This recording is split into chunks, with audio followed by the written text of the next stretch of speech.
MUDA ಹಗರಣವನ್ನ ಕೆಣಕಿದ BJP ನಾಯಕರಿಗೆ ಮುಟ್ಟಿ ನೋಡಿಕೊಳ್ಳುವ ಹಾಗೆ ಉತ್ತರ ಕೊಡಲು ಸಜ್ಜಾಗಿದ್ದಾರೆ ಸಿಎಂ ಸಿದ್ದರಾಮಯ್ಯ. ಹಿಂದಿನ ಸರ್ಕಾರದ ಹಗರಣಗಳ ತನಿಖೆಗೆ ಹೊಸ ಸಮಿತಿಯೊಂದನ್ನು ರಚಿಸಲು ಸಿಎಂ ಸಿದ್ದರಾಮಯ್ಯ ಮುಂದಾಗಿದ್ದಾರೆ. ಈ ಒಂದು ಸಮಿತಿಯಲ್ಲಿ ಸಂತೋಷ್ ಲಾಡ್, ಕೃಷ್ಣ ಬೈರೇಗೌಡ, ಇದರ ಜೊತೆಗೆ ಸೇರಿದಂತೆ ಜಿ ಪರಮೇಶ್ವರ್ ಅವರು ಕೂಡ ಈ ಒಂದು ನೇತೃತ್ವದಲ್ಲಿ ಈ ಒಂದು ಸಮಿತಿಯನ್ನು ರಚಿಸಲಾಗಿದೆ. ಈ ಕುರಿತು ಒಂದು ಬ್ರೇಕಿಂಗ್ ಲಭ್ಯವಾಗ್ತಾ ಇದೆ, ನೋಡ್ಕೊಂಡು ಬರೋಣ ಬನ್ನಿ.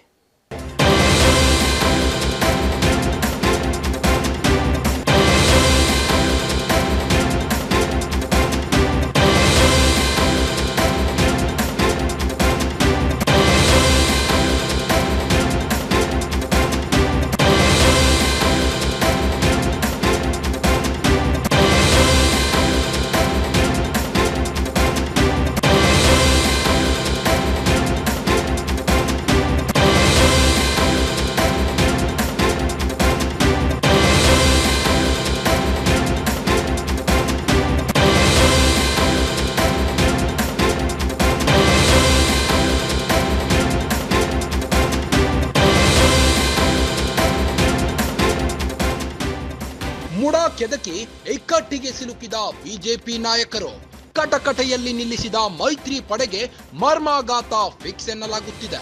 ಬಿಜೆಪಿ ಜೆಡಿಎಸ್ ವಿರುದ್ಧ ಸಿದ್ಧವಾಯಿತು ಸಿದ್ದರಾಮಯ್ಯ ತಂತ್ರಗಾರಿಕೆ.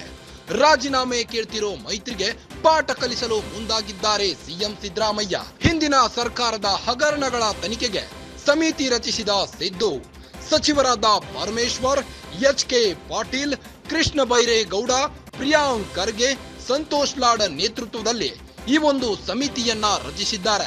ಸಮಿತಿ ಮೂಲಕ ಹಿಂದಿನ ಸರ್ಕಾರದ ಹಗರಣಗಳನ್ನ ತನಿಖೆ ಮಾಡಲಾಗ್ತಿದೆ. ತನಿಖೆಯ ಪ್ರಗತಿ ಮತ್ತು ಸಮನ್ವಯಕ್ಕಾಗಿ ಸಮಿತಿ ರಚಿಸಿದ ಸಿಎಂ ಸಿದ್ದರಾಮಯ್ಯ. ಮೈತ್ರಿಗೆ ಸವ್ವಾ ಸೇರು ಎಂದ ಸಿಎಂ ಸಿದ್ದರಾಮಯ್ಯ. ವಿಪಕ್ಷಗಳ ಮೂಡಾ ವ್ಯೂಹಕ್ಕೆ ಸಿದ್ದರಾಮಯ್ಯ ಚಾಣಾಕ್ಷ ನಡೆ ನಡೆದಿದ್ದಾರೆ. ರಾಜೀನಾಮೆ ಕೇಳುತ್ತಿರುವ ವಿರೋಧಿಗಳಿಗೆ ಸಿದ್ದರಾಮಯ್ಯ ಗುಣ್ಣ ಕೊಟ್ಟಿದ್ದಾರೆ. ಮುಡಾ ಕೆದಕಿ ಇಕ್ಕಟ್ಟಿಗೆ ಸಿಲುಕಿದ್ರ ಬಿಜೆಪಿ ನಾಯಕರು, ಕಟಕಟೆಯಲ್ಲಿ ಸಿದ್ದರಾಮಯ್ಯನವರನ್ನ ನಿಲ್ಲಿಸಿದ ಮೈತ್ರಿ ಪಡೆಗೆ ಮರ್ಮಾಘಾತವಾಗುವುದಂತೂ ಫಿಕ್ಸ್ ಎನ್ನಲಾಗುತ್ತಿದೆ. ಬಿಜೆಪಿ ಜೆಡಿಎಸ್ ವಿರುದ್ಧ ಸಿದ್ಧವಾಯಿತು ಸಿದ್ದರಾಮಯ್ಯನವರ ತಂತ್ರಗಾರಿಕೆ.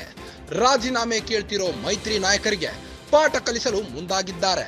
ಹಿಂದಿನ ಸರ್ಕಾರದ ಹಗರಣಗಳ ತನಿಖೆಗೆ ಸಮಿತಿ ರಚಿಸಿದ್ದಾರೆ. ಸಚಿವರಾದ ಪರಮೇಶ್ವರ್, ಎಚ್.ಕೆ. ಪಾಟೀಲ್, ಕೃಷ್ಣ ಬೈರೇಗೌಡ, ಪ್ರಿಯಾಂಕ್ ಖರ್ಗೆ, ಸಂತೋಷ್ ಲಾಡ್ ನೇತೃತ್ವದಲ್ಲಿ ಸಮಿತಿಯನ್ನ ರಚಿಸಿದ್ದಾರೆ. ಸಮಿತಿ ಮೂಲಕ ಹಿಂದಿನ ಸರ್ಕಾರದ ಹಗರಣಗಳ ತನಿಖೆಯನ್ನ ಮಾಡುತ್ತಿದ್ದಾರೆ. ತನಿಖೆಯ ಪ್ರಗತಿ ಮತ್ತು ಸಮನ್ವಯಕ್ಕಾಗಿ ಸಮಿತಿಯನ್ನ ರಚಿಸಿದ್ದಾರೆ. ಮೈತ್ರಿಗೆ ಸವ್ವಾ ಸೇರು ಎಂದು ಸಿಎಂ ಸಿದ್ದರಾಮಯ್ಯ ನುಡಿದಿದ್ದಾರೆ. ವಿಪಕ್ಷಗಳ ಮೂಡಾ ವ್ಯೂಹಕ್ಕೆ ಸಿದ್ದರಾಮಯ್ಯ ಚಾಣಾಕ್ಷ ನಡೆ ನಡೆದಿದ್ದು, ರಾಜೀನಾಮೆ ಕೇಳುತ್ತಿರುವ ವಿರೋಧಿಗಳಿಗೆ ಸಿದ್ದರಾಮಯ್ಯ ಗುಣ್ಣ ಕೊಡಲು ಫಿಕ್ಸ್ ಆಗಿದ್ದಾರೆ.